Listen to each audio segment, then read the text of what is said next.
Komposisi pansel KPK pilihan Jokowi yang bikin pesimistis. Presiden RI Joko Widodo resmi menetapkan 9 nama anggota panitia seleksi calon pimpinan dan Dewan Pengawas KPK periode 2024-2029. Sebanyak 5 diantaranya berasal dari unsur pemerintahan dan 4 lainnya dipilih mewakili masyarakat sipil. Peneliti Pusat Kajian Anti Korupsi Universitas Gadjah Mada, Zainur Rohman menilai komposisi pansel Cahim dan Dewas KPK cenderung mewakili kepentingan pemerintah. Ia pesimistis pansel bakal mampu meloloskan kandidat pimpinan KPK yang bersih dan berintegritas. Apalagi pada era Jokowi, KPK justru semakin lemah. Semisal lewat revisi Undang-Undang KPK, memilih Firly Bahuri CS sebagai pimpinan KPK. Prekondisi, saya masih ingat Anies Baswedan. Ketika Anies Baswedan itu dikriminalisasi, itu Pak Presiden Jokowi berbicara dengan saya. Seperti apa? Beliau sangat khawatir terhadap munculnya Anies Baswedan. Sehingga itu nyata-nyata kasus Formula E itu kriminalisasi, dan saya bersaksi itu dari perintah Pak Jokowi secara langsung. Sama juga dengan hal terkait dengan revisi Undang-Undang KPK. Kalau kita lihat, revisi Undang-Undang KPK itu kan sebelum pilkada serentak, di mana Mas Gibran dan Mas Bobi maju. Karena saat itu ketika Pak Jokowi berdiskusi sama dengan saya untuk rencana bagaimana Mas Gibran dan Mas Bobi maju, saya ingatkan bahwa di dalam beberapa case itu konsekuensinya Mas Gibran dan Mas Bobi akan jadi pejabat negara loh Pak. Begitu jadi pejabat negara, urusan gratifikasi itu menjadi sensitif. Maka kalau kita lihat, ada kaitannya revisi Undang-Undang KPK dengan pilkada terkait dengan Mas Gibran dan Mas Bobi yang mau maju. Sehingga pernyataan Pak Agus, mantan ketua KPK yang juga dibentak oleh Pak Jokowi, akhirnya itu saya benarkan. Karena memang itulah proses intervensi. Hanya sayangnya kan Pak Jokowi ini sering main belakang. Berbeda Pak Prabowo yang sikapnya kesatria gitu kan. Diminta dukung Lutfi aja itu menunjukkan sikap yang jauh berbeda. Itu kan ekspresi yang disampaikan kepada rakyat bahwa saya menyampaikan ini di rumah Pak Jokowi pada hari Minggu. Itu kan pada akhirnya rakyat menangkap itu sebagai suatu bentuk pesanan. Bagaimana perlakuan terhadap seorang presiden yang berdaulat pun seperti itu. Akhirnya kan rakyat bersikap kritis. Nah sehingga kerusakan sistem hukum itu by design. Termasuk persoalan yang muncul antara Pak Firly kemudian dengan Pak Sigit Listio terkait dengan proses kriminalisasi Anies. Jadi semua sudah by design. Mengapa ini saya sampaikan? Saya pikir semuanya sudah selesai ketika Pilpres. Kita juga sudah datang, seluruh anggota legislatif PDI Perjuangan hadir semua. Diminta hadir oleh Bu Mega. Perintah langsung Ibu tertulis menghadiri, wajib hadir pelantikan Presiden Prabowo Subianto dan Wapres Gibran. Tapi ternyata itu tidak cukup. Bahkan kemudian saya diancam informasinya A1 mau dijadikan tersangka untuk kasus yang sangat tidak jelas. Berbeda kasus Sambo. Kaitannya kemana? Judi online, narkoba. Itu kan mendapat backing dari Partai Coklat. Kemudian judi kemudian tambang-tambang ilegal. Semua tahu itu kan dimobilisasi untuk kepentingan dana pergerakan Pilpres. Di negara sono yang namanya koruptor itu sampai dihukum mati, tapi di sini yang namanya koruptor kok sampai mau dimuliakan karena dipajang ke publik saja kok nggak boleh. Situ waras. Jadi ada namanya Heru Kresna, calon Dewan Pengawas KPK. Di DPR dia bilang tak setuju tersangka korupsi dipajang ke publik. Itu membunuh karakter. Wah.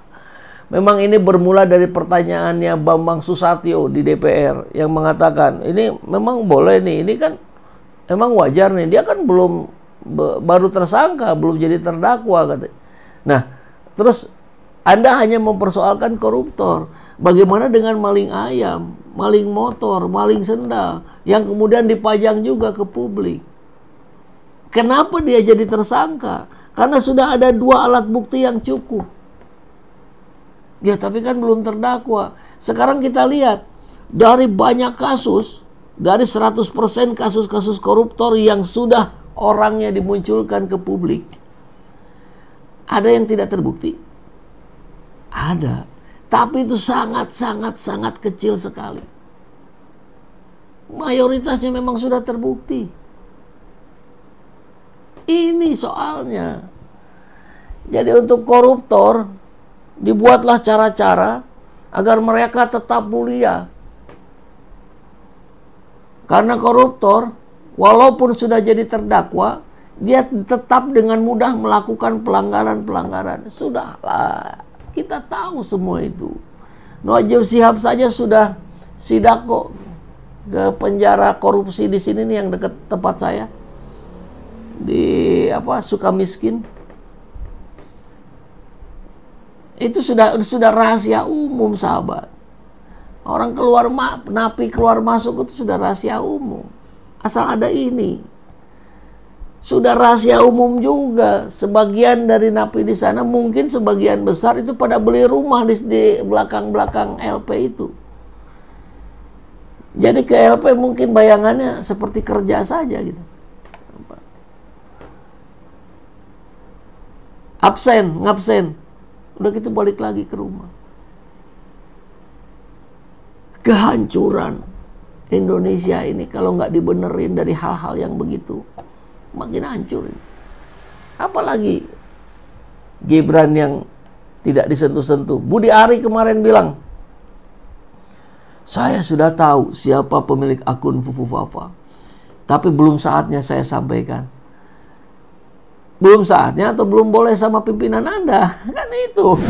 Presiden Prabowo Subianto mempersilahkan DPR RI untuk melakukan uji kepatutan dan kelayakan atau fit and proper test terhadap 10 calon pimpinan KPK yang dikirim Presiden ke-7 RI Joko Widodo. Lantas siapa sajakah mereka? 1. Agus Joko Pramono, 2. Ahmad Alamsyah Saragi, 3. Joko Poerwanto, 4. Fitroh Roh Kahyanto, 5. Ibnu Basuki Widodo, 6. Ida Budiati, 7. Johanis Tanak, 8. Michael Rolandi Cesnanta Brata, 9. Pungki Indarti, 10. Setio Budianto. Seseorang yang sudah melakukan tindak pidana korupsi tidak layak diberikan keistimewaan. Koruptor itu kejahatannya merugikan negara, rakyat, dan orang banyak. Tak beda dengan perampok, maling, atau pencopet. Jadi sudah sepantasnya jika tertangkap ya dipajang di depan publik. Apalagi hasil OTT. Ketahuan benar itu kan. Saking warasnya KPK sampai kegilaan pun jadi hal yang normal. Super normal bahkan. Maling duit negara begitu mulia daripada maling ayam. Para koruptor itu harus dirawat. Karena sumber side income. Bagi siapa? Ya, bagi yang terlibat semua lah.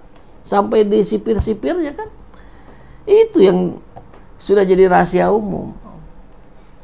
Dipertontonkan aja masih senyum-senyum dan cengengesan. Apalagi kalau tidak dipertontonkan, bisa-bisa korupsi lagi. Bahkan sudah di dalam penjara pun masih bisa melakukan korupsi. Kan kita ingat, berkali-kali ketahuan bandar narkoba bekerja dari mana? Dari penjara.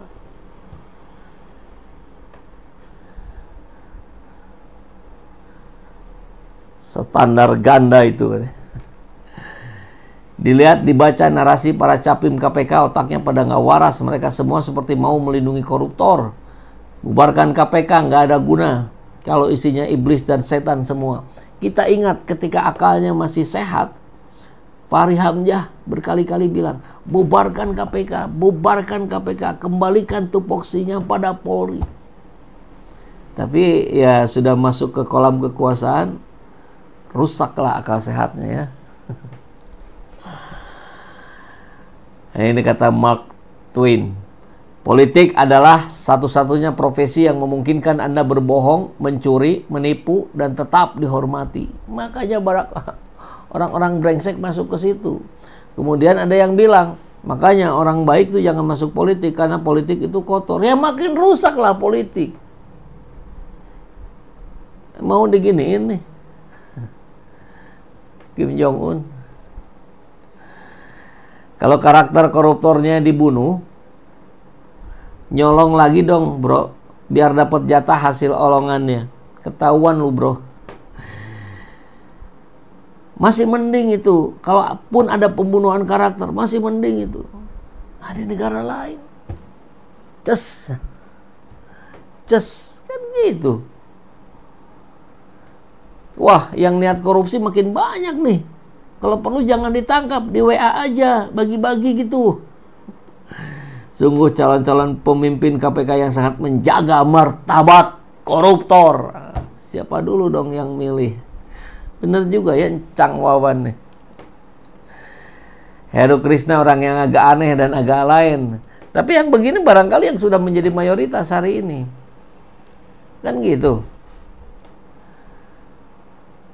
PPN minta naik jadi 12%, bukan minta, menetapkan mereka.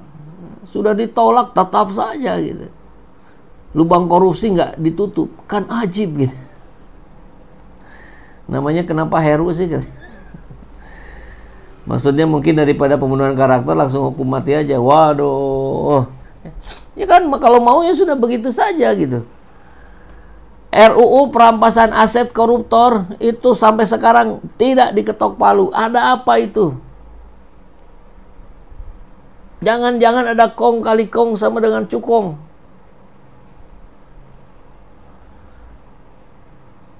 Koruptor itu nggak takut sama Tuhan. Koruptor itu nggak takut sama hukuman. Koruptor itu takutnya satu aja, miskin. Maka miskinkan dia. Ambil 100% hartanya.